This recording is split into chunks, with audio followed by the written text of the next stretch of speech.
अच्छा बेटा, chapter number 1 का लेक्चर नंबर 2 है। फिजिकल क्वांटिटीज एंड मेजरमेंट्स हम डिस्कस कर रहे हैं। तो आज के टॉपिक में मेजरमेंट कैसे की जाती है किसी भी फिजिकल क्वांटिटी की, इंटरनेशनल सिस्टम ऑफ यूनिट्स किस तरह से जो है वो डेवलप किया गया है, इसमें बेस यूनिट्स क्या होते हैं, डिराइव्ड यूनिट्स क्या होते हैं, व्हाट आर प्रीफिक्सेस और साइंटिफिक नोटेशन क्या होती है, इनके बारे में हम डिटेल से पढ़ेंगे। मेजरमेंट ये होती है कि हम किसी भी अननोन क्वांटिटी को एक स्टैंडर्ड क्वांटिटी के साथ कंपेयर करें। स्टैंडर्ड क्वांटिटी जो है वो यूजुअली यूनिट कहलाती है, और हम उसके साथ जब किसी अननोन क्वांटिटी को कंपेयर करते हैं तो हमें दो चीजें मिलती हैं, एक उसकी मैग्नीट्यूड यानी उसकी वैल्यू क्या है, और एक उसका यूनिट क्या है। ज्यादातर पहले दिनों में लोग जो है वो लेंथ को मेजर करते थे अपने हाथ को, अपने बाजू को, अपने फुट को या अपने स्टेप्स को यूज करके। लेकिन अब किसी का हाथ का साइज स्मॉल होगा, किसी का लार्ज होगा, किसी का फुट साइज जो है वो ज्यादा है, किसी का फुट साइज कम है। तो अगर एक ही चीज को दो अलग अलग लोग मेजर करेंगे तो दोनों की मेजरमेंट में फर्क आ जाएगा। इसका मतलब है कि जिस चीज के साथ ये मेजर कर रहे हैं वो स्टैंडर्ड क्वांटिटी नहीं है, इसलिए हर बंदे का स्टैंडर्ड दूसरे से मुख्तलिफ है, इसलिए जो आंसर है वो मुख्तलिफ आ रहा है। एक और कंफ्यूजन भी आती थी इसमें, वो ये है कि मुख्तलिफ लोगों के जो हैंड के साइज हैं या आर्म के साइज हैं या स्टेप्स हैं साइज है वो डिफरेंट है। इसीलिए कंफ्यूजन को अवॉइड करने के लिए हमने ये काम किया कि एक स्टैंडर्ड जो है वो चूज कर लिया जाए, और जब भी हम किसी पर्टिकुलर क्वांटिटी को मेजर करें तो उस स्टैंडर्ड के साथ कंपेयर करके जो है वो चूज करें। और फिर जब आप उसको मेजर करेंगे तो उस वक्त जो रिजल्ट होगा वो सारों के लिए सेम होगा। और उस मेजरमेंट के स्टैंडर्ड को यूनिट कहा जाता है। जैसे लेंथ का यूनिट अब मीटर है, तो इसका मतलब है कि जब भी हम अब लेंथ किसी भी चीज के मेजर करेंगे तो उसको मीटर के साथ कंपैरिजन करके उसके बाद उसकी मेजरमेंट बताएंगे। दूसरी बात यह है कि हर रीजन के अंदर अपना मेजरमेंट्स का जो सिस्टम होता है वो इस्तेमाल किया जाता है।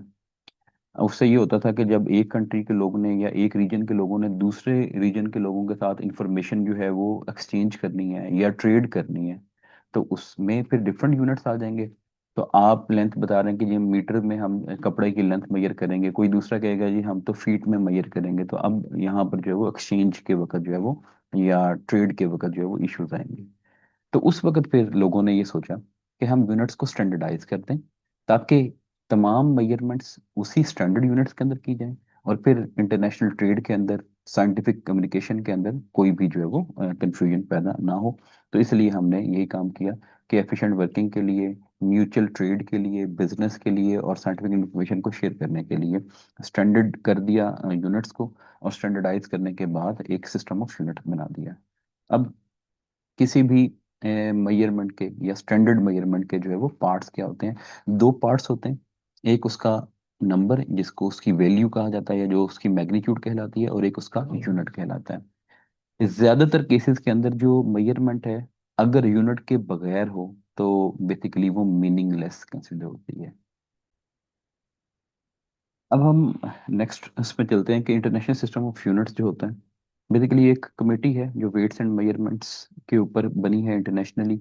उस कमेटी ने जो है वो 7 यूनिट्स को बेस यूनिट चूज किया, और इस सिस्टम को सिस्टम इंटरनेशनल कहा जाता है, और SI से इसको एब्रिविएट किया जाता है। और तमाम दुनिया में तकरीबन तमाम कंट्रीज जो है वो इसको इस्तेमाल करते हैं। और ये जो SI मेजरमेंट्स हैं या ऐसे यूनिट्स को जब हम इस्तेमाल करते हैं तो उससे जो साइंटिस्ट होते हैं उनको हेल्प मिलती है कि वो आपस में अपनी जो ऑब्जर्वेशंस हैं, अपनी कैलकुलेशंस हैं, अपनी मेजरमेंट्स हैं, उनको कंपेयर कर सकें, उनको जो है वो एनालाइज कर सकें। और जो यूनिट इसके अंदर इस्तेमाल किए गए हैं वो इंटरनेशनल स्टैंडर्ड के मुताबिक हैं। अब बेस यूनिट्स जो हैं जो सिस्टम इंटरनेशनल में इस्तेमाल होते हैं, बेसिकली वो 7 हैं। और ये 7 बेस क्वांटिटीज के यूनिट्स हैं, जो कि लेंथ, मास, टाइम, टेम्परेचर या इसको कई दफा थर्मोडायनामिक टेम्परेचर लिखा होता है, electric current, intensity of light या लुमिनस इंटेंसिटी, ठीक है, अमाउंट ऑफ सब्सटेंस। अब लेंथ का यूनिट मीटर है, उसका सिंबल स्मॉल m है। मास का यूनिट किलोग्राम है और उसका सिंबल जो है वो केजी है। टाइम का यूनिट सेकंड है, उसका सिंबल जो है वो S है, स्मॉल s। केल्विन जो है वो टेम्परेचर का यूनिट है, कैपिटल K से। इलेक्ट्रिक करंट का यूनिट एम्पेयर है, उसको कैपिटल A से। इंटेंसिटी ऑफ लाइट का यूनिट कैंडेला है, उसको CD से। और अमाउंट ऑफ सब्सटेंस का जो यूनिट है वो मोल है, उसको MOL के सिंबल से रिप्रेजेंट किया जाता है। डिराइव यूनिट जो होते हैं बेसिकली वो बेस यूनिट्स को जो है मैनिपुलेट करके बनाए जाते हैं। तो base unit can not be derived from one another, neither they can be resolve into any other more basic quantities. तो इसका मतलब है कि बेस यूनिट जो है वो सबसे ज्यादा फंडामेंटल है, ना तो इनको एक दूसरे के से ड्राइव किया जा सकता है, ना ही जो है वो इनको मजीद रिजॉल्व किया जा सकता है। क्योंकि जो इम्पोर्टेंट बात है कि जो ड्राइव क्वांटिटीज हैं जैसे कि स्पीड है, एरिया है, speed, area, volume, force, pressure या इलेक्ट्रिक चार्ज, इन सब के जो यूनिट्स हैं वो बेस यूनिट को यूज करके ड्राइव किए जा सकते हैं, और इन यूनिट्स को ड्राइव यूनिट्स कहा जाता है, और इनको इन terms of base unit express किया जा सकता है। सो इसलिए अब ड्राइव यूनिट की डेफिनेशन ये है कि the unit which can be expressed in terms of base unit are called derived units. अब इसकी एक एग्जांपल है एरिया। एरिया किसी भी चीज का होता है लेंथ मल्टीप्लाइड बाय ब्रेड्थ, यानी एक रेक्टेंगल का एरिया जो है वो ले लें, तो एरिया का जो यूनिट होगा वो लेंथ का यूनिट और ब्रेड्थ के यूनिट को मल्टीप्लाई करके आएगा। अब लेंथ भी मीटर में मेजर होती है, ब्रेड्थ भी मीटर में मेजर होती है, तो उसका मतलब स्क्वायर मीटर आ जाएगा। तो आप इसको इस तरह से लिख देंगे या इस तरह से एक्सप्रेस कर देंगे इन टर्म्स ऑफ सिंबल। उसके बाद स्पीड, ये है डिस्टेंस और टाइम की रेशियो। तो यूनिट ऑफ स्पीड होगा unit of distance divided by unit of time. तो इसका यूनिट मीटर है, टाइम का यूनिट सेकंड है, अब ये बन जाएगा मीटर पर सेकंड। तो इस तरह से आप एक्सप्रेस करेंगे। तो कुछ ड्राइव यूनिट्स जो यहाँ पर लिखे हुए हैं, फिजिकल क्वांटिटी एरिया, अभी जिक्र हो गया कि इसका यूनिट मीटर स्क्वायर है। वॉल्यूम का यूनिट होता है क्यूबिक मीटर, तो उसको आप इस तरह से लिख सकते हैं। स्पीड की बात होगी, मीटर पर सेकंड है तो आप उसको मीटर पर सेकंड लिखेंगे। फोर्स का यूनिट न्यूटन है, उसका सिंबल कैपिटल एन है। प्रेशर का यूनिट पास्कल है, सिंबल पी ए है। इलेक्ट्रिक चार्ज का यूनिट कूलम है, सिंबल उसका कैपिटल सी है। सिमिलरली प्लेन एंगल का यूनिट रेडियन है, और उसका सिंबल जो है वो आर ए डी जो है वो।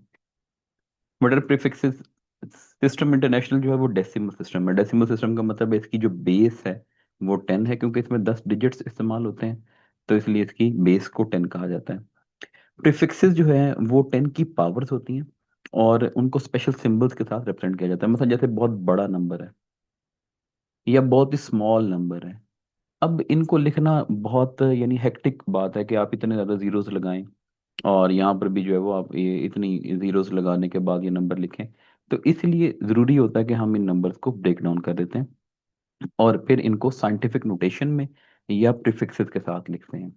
So the use of prefixes make them simple. जैसे कि ये आप नंबर देखें, इसमें आप 7 जीरोस लिखे हुए हैं, तो आप इसको इस तरह से लिख सकते हैं 5 multiplied by 10 raised to the power 7 metre.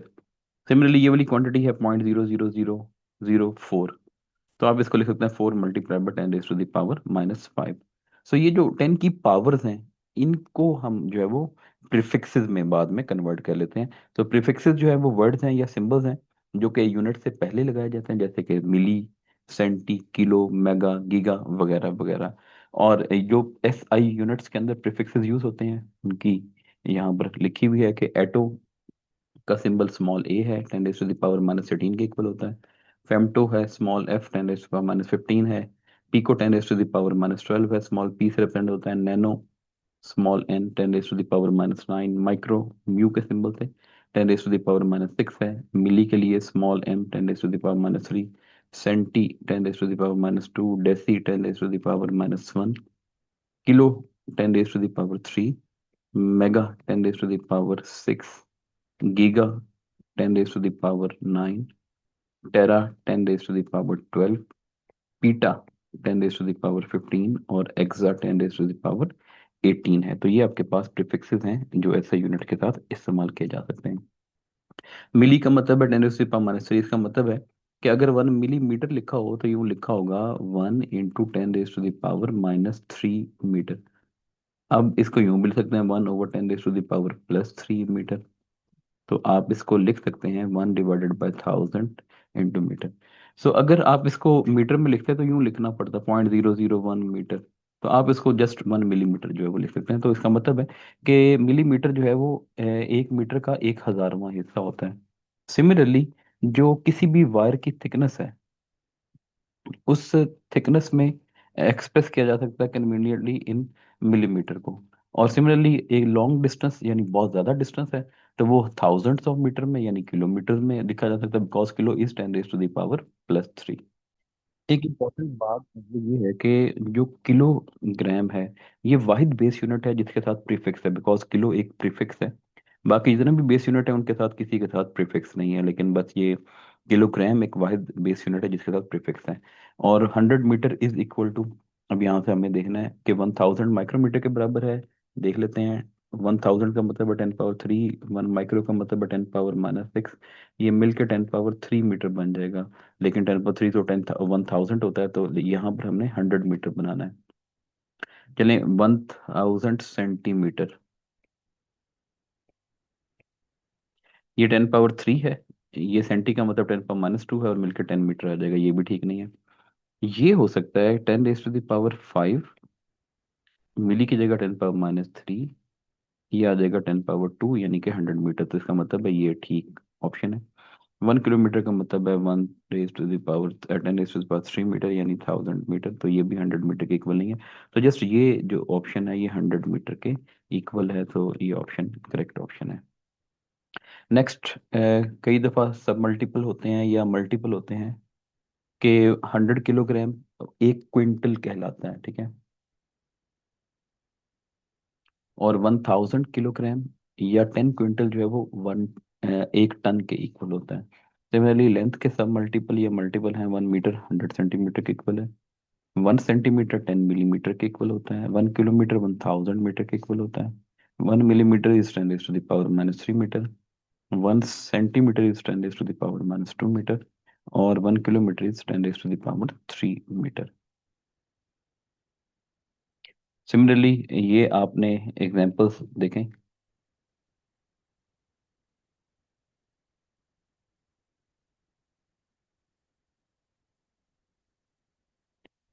5000 millimetre is equal to 5000 divided by 1000 metre is equal to 5 metre, because milli का मतलब है 1000 पार्ट ऑफ अ मीटर। और 50,000 सेंटीमीटर, सेंटी 1 मीटर का जो है बेसिकली 100वां हिस्सा होता है, तो इसलिए 100 से आप डिवाइड कर दें तो ये 500 मीटर बन जाएगा। 3000 ग्राम, अब इसको किलोग्राम में कन्वर्ट करना है, तो 1 ग्राम जो है वो किलोग्राम का 1000वां हिस्सा होता है। इसका मतलब है आप इसको 1000 से डिवाइड कर दें, 3 kg आ जाएगा।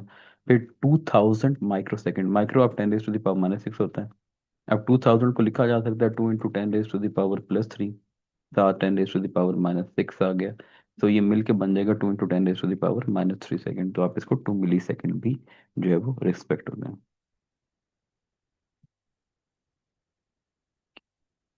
अब साइंटिफिक नोटेशन क्या है, साइंटिफिक नोटेशन को किस तरह से यूज किया जाता है। किसी भी बहुत बड़े नंबर को, किसी भी बहुत स्मॉल नंबर को स्टैंडर्ड वे में एक्सप्रेस करने का नाम साइंटिफिक नोटेशन है। बहुत बड़े नंबर या बहुत छोटे नंबर जो कि पॉइंट्स के अंदर होते हैं, वो बहुत ज़्यादा जगह घेरते हैं, यानी बहुत ज़्यादा जीरोस लगे हुए हैं या पहले बहुत ज़्यादा जीरोस लगे हुए हैं। तो फिर इसलिए आप इनके साइज को कम करने के लिए, ये ताकि ये ऑकवर्ड ना लगे कैलकुलेशन के अंदर, हम 10 की पावर्स के अंदर इनको एक्सप्रेस करते हैं। और जो 10 की पावर्स होती हैं उसमें उससे पहले जो नंबर होता है, वो नंबर में ख्याल रखना होता है कि जो डेसिमल पॉइंट है या इशारिया है वो सिर्फ पहले नॉन जीरो डिजिट के बाद हो। तो इसलिए द न्यूमेरिकल पार्ट जो भी होगा of the quantity is written as the number from 1 to 9 multiplied by that power of 10 raise to that particular number. और to express the number in scientific notation, one should move the decimal point until only one non-zero digit remain to the left. So ये आप याद कर लें। और count the number of places through which the decimal point is moved and use this number as the power or exponent of 10। अब कैसे जो है वो किया जाता है, मसलन ये एक नंबर है 430 4300, आप इसको यूं लिख दें 4.3 × 10 रेज़ टू द पावर 3। यानी असल में इसका डेसिमल पॉइंट यहाँ पर है, आपने इसको शिफ्ट करना है इधर पहले डिजिट के बाद। तो ये आ जाएगा 4.300 × 10 raise to the power 3। Similarly ये नंबर लिखा हुआ 0.00433। अब आपने इसको साइंटिफिक नोटेशन में एक्सप्रेस करना है, तो डेसिमल पॉइंट यहाँ पर आना चाहिए 4 के बाद। आप इसको लिखेंगे 4.33 × 10 रेज़ टू द पावर -3, यानी यहाँ से जो है वो इधर शिफ्ट कर देंगे, तो ये 3 डिजिट्स हैं। सो अगर आप डेसिमल पॉइंट को राइट साइड पे शिफ्ट कर रहे हैं तो 10 की पावर में -3 होगा, और अगर इसको लेफ्ट साइड पे शिफ्ट कर रहे हैं तो 10 की पावर +3 होगा। तो वो आपने काउंट करके उतनी 10 की पावर एक्सप्रेस कर देनी है। अब जैसे सूरज और जमीन के दरमियान जो एवरेज डिस्टेंस है वो इतना है 1.38 एंड ऑल दिस किलोमीटर। आप इसको साइंटिफिक नोटेशन में लिखेंगे तो लिखेंगे 1.38 into 10 to the power 8 kilometre, क्योंकि आपने अब पॉइंट यहाँ पर शिफ्ट कर दिया। एक्चुअली में वो यहाँ पर था और इधर से इधर आ गया। सो ये आपके पास 8 10 की पावर्स में आ जाएगा। तो 1.38 into 10 to the power 8 kilometre. और द नंबर ऑफ प्लेसेस या decimal moved to the left is express as positive exponent of 10। Similarly hydrogen का जो डायमीटर है वो है 0.000000000005 अब यहाँ पर आपने पॉइंट को इधर शिफ्ट करना है, इस पॉइंट पे।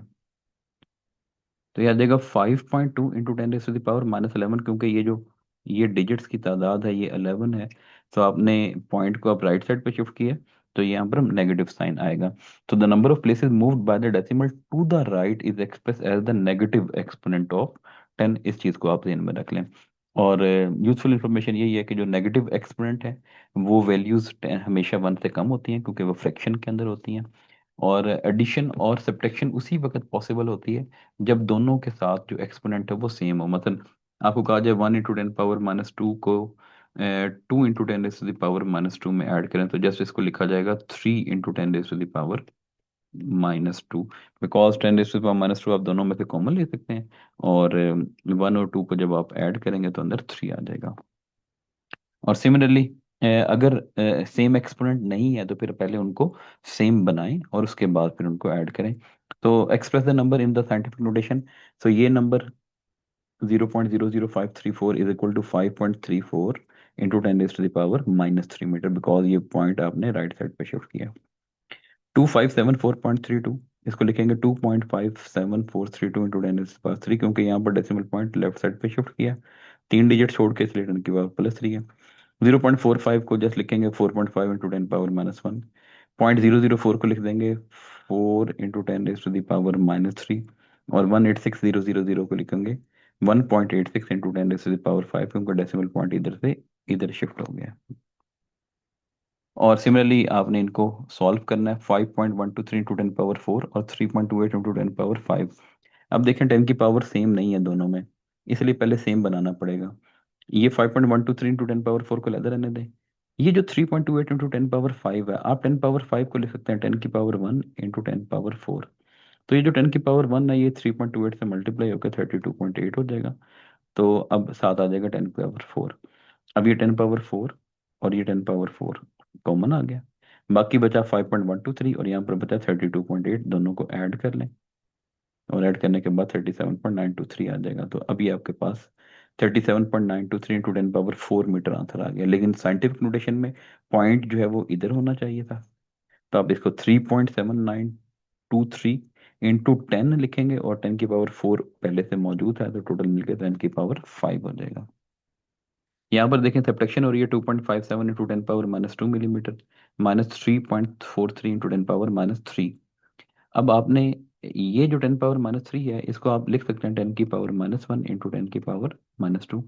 ये जो 10 की पावर -1 है जब 3.43 से मल्टीप्लाई होगा तो ये 0.343 बन जाएगा, क्योंकि 10 की पावर-1 का मतलब होता है 1/10। तो इसलिए 3.43 को 1/10 से मल्टीप्लाई करेंगे तो 0.343 आ जाएगा। तो अब ये बना 2.57 इंटू 10 की पावर-2 मिलीमीटर -0.343 इंटू 10 पावर-2 मिलीमीटर। अब 10 पावर-2 दोनों में से कॉमन ले लें और 2.57 में से 0.343 माइनस कर दें, तो यहाँ आंसर आ जाएगा 2.227 इंटू 10 टू द पावर-2 मिलीमीटर। और मिली की जगह आप 10 पावर-3 प्लेस कर दें, तो ये मिलके 10 पावर-5 हो जाएंगे। तो 2.227 इंटू 10 पावर-5 मीटर जो है वो आंसर आ जाएगा साइंटिफिक नोटेशन में। सिमिलरली आप इन नंबर्स को आपस में मल्टीप्लाई करें, जैसे 4 into 10 power 3 kg into 6 into 10 power 6 metre. तो अब 4 और 6 मल्टीप्लाई हो जाएंगे तो 24 आ जाएगा। ठीक है, ये आपने इन नंबर्स को आपस में मल्टीप्लाई कर देना है। 10 की पावर 3 और 10 पावर 6 ऐड हो जाएंगे तो 10 पावर 9 हो जाएगा। ठीक है, तो ये केजी मीटर आ जाएगा क्योंकि यूनिट आपस में मल्टीप्लाई हो रहे हैं। तो 24 इंटू 10 पावर 9 kg मीटर, लेकिन 24 को लिखा जा सकता है 2.4 × 10। तो वो 10 की पावर 1 जब 10 पावर 9 से मल्टीप्लाई होगी तो 10 की पावर 10 आ जाएगा। तो ये आपके पास आंसर आ गया। Similarly 6 into 10 power 6 metre cube divided by 2 into 10 power -2 metre square. तो 6 को 2 से डिवाइड कर दें, 6/2 इज इक्वल टू 3 इंटू 10⁻⁶, ये जो -2 है ये ऊपर जाके माइनस हो जाएगा। तो 6 - × -2, या ये समझ लें कि -2 ऊपर जाके +2 हो गया। बिकॉज असल में तो ये माइनस ही हुआ है, ये माइनस और ये माइनस मिलके प्लस हो जाएंगे। तो और ये सिमिलरली मीटर की पावर 3 है, नीचे मीटर स्क्वेयर है, तो ये बन जाएगा मीटर क्यूब -2। तो ये 3 × 10⁸ मीटर आंसर आ जाएगा। और ऐसे यूनिट और प्रीफिक्सेस को यूज करने के लिए कुछ केयर यूज करनी पड़ती है, कि स्पेशल केयर चाहिए प्रीफिक्सेस लिखते वक्त। Each unit is represented by a symbol and not by an abbreviation. जैसे कि SI लिखा जाएगा, S.I. नहीं लिखा जाएगा। सेकंड के लिए S लिखा जाएगा, SEC नहीं लिखा जाएगा। अम्पेयर के लिए A लिखें, AMP नहीं लिखेंगे। ग्राम के लिए G लिखें, GM इस तरह से नहीं लिखेंगे। तो आपका जो उसका सिंबल है स्पेशल, वही आप यूज करें। सिंबल प्लूरल में नहीं होते, मतलब 10 मिली न्यूटन, 100 न्यूटन, 5 kg, 60 सेकेंड, ये नहीं कहेंगे 60 सेकेंड्स, 5 kgs, 100 न्यूटन्स, ऐसे नहीं लिखा जाएगा, ठीक है। तो बस जो एक्चुअल उसका सिंबल है बस वही लिखा जाएगा। फुल नेम कभी भी कैपिटल लेटर के साथ स्टार्ट नहीं होता, हमेशा स्मॉल लेटर के साथ स्टार्ट होता है, मीटर, सेकेंड, न्यूटन। सिर्फ सेल्सियस जो है वो कैपिटल के साथ स्टार्ट होगा, बाकी सब जो है वो स्मॉल के साथ ही स्टार्ट होंगे। उसके अलावा सिंबल जो है किसी भी यूनिट के, वो हमेशा स्मॉल लेटर के साथ ही एक्सप्रेस होंगे, लेकिन लीटर के लिए जो सिंबल है वो जस्ट कैपिटल होगा, बाकी सारे वही वाले यूज होंगे। लेकिन जो सिंबल साइंटिस्ट के नेम के ऊपर हैं वो हमेशा कैपिटल होंगे, मतलब Newton capital N, kelvin capital K, और पास्कल जो है वो कैपिटल P के बाद A जो है वो यूज होगा। प्रीफिक्सेस को जब भी आपने यूनिट के साथ लिखना है, बगैर स्पेस के लिखना है। जैसे ये मिली सेकेंड है, ये मिलीमीटर है, ये मिली न्यूटन है। लेकिन अगर आपने दरम्यान में गैप डाल दिया तो ये फिर प्रीफिक्स कंसिडर नहीं होगा, ठीक है। ये नहीं ये सारे के सारे इम्प्रॉपर वे हैं। तो इसलिए याद रखें, प्रीफिक्सेस को बगैर किसी गैप के रखा जाता है। जब एक से ज्यादा यूनिट्स को मल्टीप्लाई करके लिखना होता है तो उस वक्त आप उनके दरमियान स्पेस डाल देते हैं। जैसे न्यूटन मीटर, तो न्यूटन और मीटर के दरमियान स्पेस, न्यूटन और सेकंड के दरमियान स्पेस। कंपाउंड प्रीफिक्सेस नहीं लिखे जाते, यानी एक से ज्यादा प्रीफिक्सेस इकट्ठे नहीं लिखे जाएंगे। जैसे लिखा हुआ 7 माइक्रो, माइक्रो सेकंड, ये नहीं लिखा जाएगा। अब माइक्रो होता है 10⁻⁻6, दूसरा माइक्रो भी 10⁻⁻6, तो ये तो मिलके बन गया 10⁻12, और वो पीको होता है, हमने पहले पढ़ा। तो इसका मतलब आप इसको 7 पिको सेकंड लिखें, ये उसका सही तरीका है। सिमिलरली ये 5 × 10⁻4 सेंटीमीटर है, तो सेंटी की जगह 10⁻−2 लगाएं, ठीक है। तो 5 × 10⁻4, तो ये मिलके आ जाएगा 5 × 10⁻²मीटर। सो इस तरह से जो है वो ये लिखा जाएगा। और की पॉइंट ये है कि standard unit does not vary from person to person and understood by all the scientist, क्योंकि स्टैंडर्ड यूनिट सारों के लिए सेम होता है। और base unit of system international ये है 7 metre, kilogram, second, kelvin, ampere, mole and candela. और unit which can be express in terms of base unit are called derived units. और scientific notation internationally accepted way है numbers को लिखने का, जिसमें number को 10 की पावर्स को एक्सप्रेस करके या प्रीफिक्सेस को यूज करके लिखा जाता है। और सिर्फ एक नॉन जीरो डिजिट जो है वो डेसिमल की लेफ्ट साइड के ऊपर होता है। कोई क्वेश्चन आप लोगों के जहन में है तो आप कमेंट सेक्शन में पूछ सकते हैं।